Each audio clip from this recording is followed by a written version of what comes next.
राम राम देवी और सज्जनों। भाषण नहीं, कोई नेता की स्पीच नहीं, विवादित यूनिवर्सिटी कह लीजिए या नंबर 1 यूनिवर्सिटी कह लीजिए हिंदुस्तान की, और पिछले कई वर्षों से टॉप 5 में भी आ जाती है, गलती से कह लीजिए या अपने कर्म से कह लीजिए, उसी यूनिवर्सिटी के आए हैं पीएचडी के एप्लीकेशन फॉर्म। लगभग 4 महीने सेशन लेट है। कारण और समस्याएं आपको बताने की आवश्यकता नहीं है, आप सभी जानते होंगे। और अब हम बात करते हैं जेएनयू के जो पीएचडी के फॉर्म आए हैं उसकी। लास्ट डेट और फॉर्म भरने की डेट क्या है, इसको लेकर अभी नोटिफिकेशन नहीं आए हैं, क्योंकि एप्लीकेशन फॉर्म भरने का लिंक तो आ गया है, डेडलाइन के बारे में अभी कुछ असंभावनाएं हैं। और सीटों की संख्या आ गई है। एप्लीकेशन फॉर्म के बारे में कुछ रूल्स एंड रेगुलेशन नए आए हैं, कुछ क्राइटेरिया को चेंज कर दिया गया है, और फॉर्म की कैटेगरी 3 प्रकार से बांट दी गई है फॉर्म को भरने के लिए। और सभी प्रकार की कैटेगरी में अलग अलग फॉर्म में सीटें भी रखी गई हैं।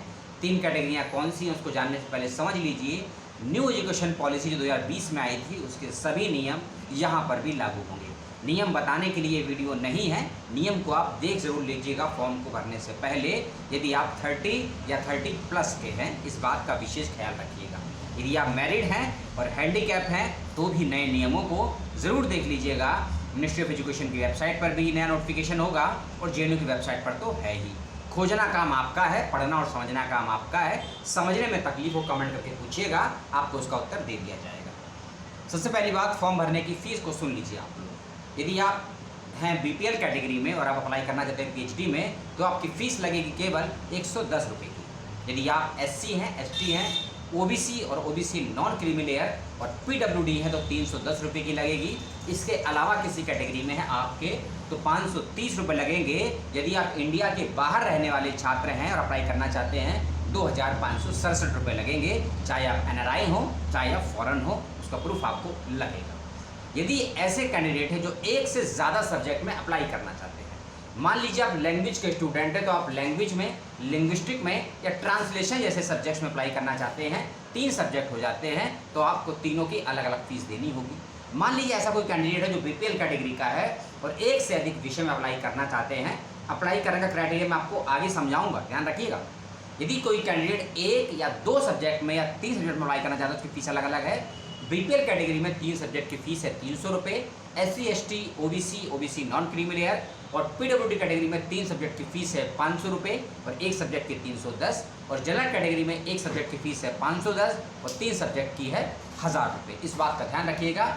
जीएसटी इसमें इंक्लूड है, इस बात का भी ध्यान रखिएगा। जीएसटी फुल फॉर्म आप जानते हैं, अपनी तरफ से भी आप बताइएगा।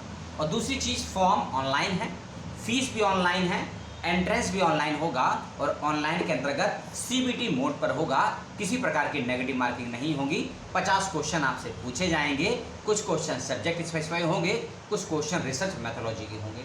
अब आ गए हम सिलेबस पे। सभी सब्जेक्ट का सेकंड पेपर का सिलेबस टोटली डिफरेंट है और डिफरेंट सिलेबस आपको प्रोस्पेक्टर में मेंशन कर दिया गया है। खासकर अगर जो बच्चे मैथमेटिक्स के हैं, सोशल साइंस के हैं, मैनेजमेंट के हैं, उनका सिलेबस डीपली डिटेल में प्रोस्पेक्टर में मेंशन कर दिया गया है। ज़रूर ध्यान से उसको देख लीजिएगा, समझ लीजिएगा, इस बात का ख्याल रखिएगा। अगले वीडियो में मैं आपको जेएनयू के पूर्व के जो क्वेश्चन पेपर हैं उसके बारे में जानकारी दूंगा, कहाँ से कैसे डाउनलोड कर सकते हैं और कैसे अपने आप को तैयार करेंगे। तो सीट तो बाद में बताएंगे आपको, फीस आपको बताई, क्राइटेरिया आपको बताया। अब कुछ और चीज़ों को जान लीजिए। यदि आप गेट क्वालिफाई हैं, एक टेस्ट होता है, जनरल एप्टीट्यूड टेस्ट होता है, टीचिंग टेस्ट। यदि आपने इसको क्वालिफाई किया है और इसके आधार पर पीएचडी के लिए अप्लाई करना चाहते हैं तो 8 सीटें निकली हैं इसके अंतर्गत। यदि आप नेट जेआरएफ क्वालिफाई हैं, चाहे आपका यूजीसी का नेट है, चाहे सीएसआईआर का नेट है, या फिर आपका आईसीएआर आईसीएमआर का नेट जेआरएफ क्लियर है।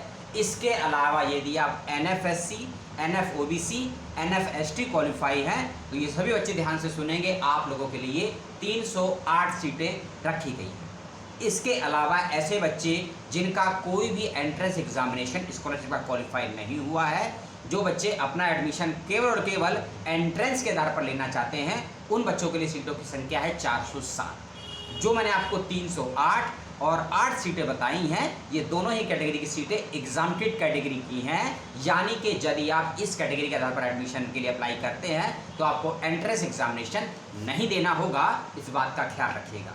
यदि आपके पास गेट नहीं है, नेट नहीं है, JRF नहीं है, ICMR, ICHR या इंक्लूडिंग RJNF भी इसमें कर लीजिए, NF भी कर लीजिए, ये सब कोई आप पास नहीं है तो भी आप अप्लाई कर सकते हैं एंट्रेंस के बेस पे। एक और बात, ऐसे कैंडिडेट जो अभी PG के 4th सेमेस्टर में हैं या फिर PG के 4th सेमेस्टर का एग्ज़ाम दे चुके हैं, रिजल्ट नहीं आया है, ऐसे बच्चे भी आवेदन कर सकते हैं PhD में JNU के अंतर्गत। ऐसे विद्यार्थी जो 1 साल पहले, 2 साल पहले, 3 साल पहले या 4 साल पहले, 10 साल पहले भी अपना PG पास कर चुके हैं, वो भी आवेदन कर सकते हैं JNU में PhD के लिए। ऐसे बच्चे जिनका 3 या उससे ज़्यादा के समय का गैप है, 3 साल या उससे ज़्यादा सालों का गैप है, वो बच्चे भी अप्लाई कर सकते हैं, कोई दिक्कत नहीं आएगी। बस आपको, यदि आप इंटरव्यू तक पहुंचते हैं तो आपको गैप ईयर का एक सर्टिफिकेट एक एफिडेविट के रूप में सबमिट करना होगा, अंडरटेकिंग देना होगा, और उसमें कोई समस्या नहीं आएगी बनवाने में भी और सबमिट करने में भी। ऐसे कैंडिडेट अप्लाई करेंगे जब, जो भी कैंडिडेट आपसे कुछ डॉक्यूमेंट मांगेगा और वो डॉक्यूमेंट आपको देना ज़रूरी है। यदि जो डॉक्यूमेंट्स आपसे मांगे हैं और अप्लाई करते वक्त नहीं हैं आपके पास, तो अप्लाई तो कर सकते हैं फॉर्म में बिना डॉक्यूमेंट्स के भी, लेकिन जब आपका इंटरव्यू होगा और उसके बाद आपका सिलेक्शन हो जाएगा, फीस सबमिट कर देंगे, तो आपको 30 अक्टूबर 2022 तक का समय दिया जाएगा। 30 अक्टूबर 2022 तक का आपको समय दिया जाएगा। जो भी डॉक्यूमेंट आपके पास नहीं थे एप्लीकेशन फॉर्म भरते वक्त, एडमिशन के वक्त, फीस सबमिट के वक्त या इंटरव्यू के वक्त, उन सभी डॉक्यूमेंट्स को आप 30 अक्टूबर 2022 तक सबमिट करना ही होगा। प्रोस्पेक्टर में इस बात को लेकर मेंशन स्पष्ट तरीके से कर दिया गया है, ठीक है। एक और बात, एक बच्चा एक से अधिक सब्जेक्ट में अप्लाई कर सकता है, इस बात को समझ लीजिए, लेकिन 3 से ज़्यादा सब्जेक्ट में आवेदन नहीं कर सकता है। और जब इसको आवेदन करेंगे तो इस बात का ध्यान रखिएगा विशेष रूप से कि सेम फील्ड के सब्जेक्ट को अप्लाई नहीं कर सकते हैं। आप अपनी फैकल्टी को अलग निकाल कर नहीं, जैसे कि मान लीजिए सोशल साइंस की फैकल्टी है, उसमें आपको हिस्ट्री या पॉलिटिकल साइंस या सोशोलॉजी भरना है तो अप्लाई कर सकते हैं, लेकिन आप ऐसा नहीं कर सकते हैं कि एक ही कैंडिडेट एंशिएंट हिस्ट्री का भी, एक ही कैंडिडेट मेडिवल हिस्ट्री का भी और एक ही कैंडिडेट मॉडर्न हिस्ट्री का भी अप्लाई कर दे। यदि आप हिस्ट्री में अप्लाई करना चाहते हैं और पॉलिटिकल साइंस में, तो आपको अलग अलग फॉर्म भरने की ज़रूरत नहीं है, लेकिन सेम फील्ड के अप्लाई करने की मनाही है।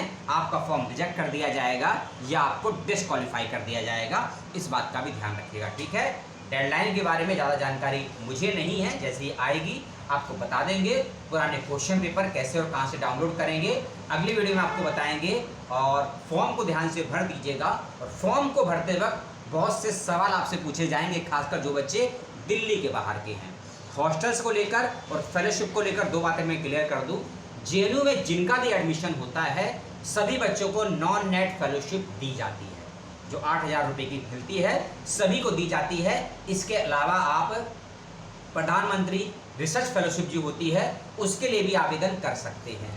इसके अलावा जो बच्चे नॉर्थ ईस्ट के हैं या प्रिपरेशन क्लासेस में आते हैं, उनको भी अलग से स्कॉलरशिप की या फेलोशिप व्यवस्थाएं की जाती हैं, और इंटरव्यू के अंदर उनको विशेष वेटेज दिया जाता है।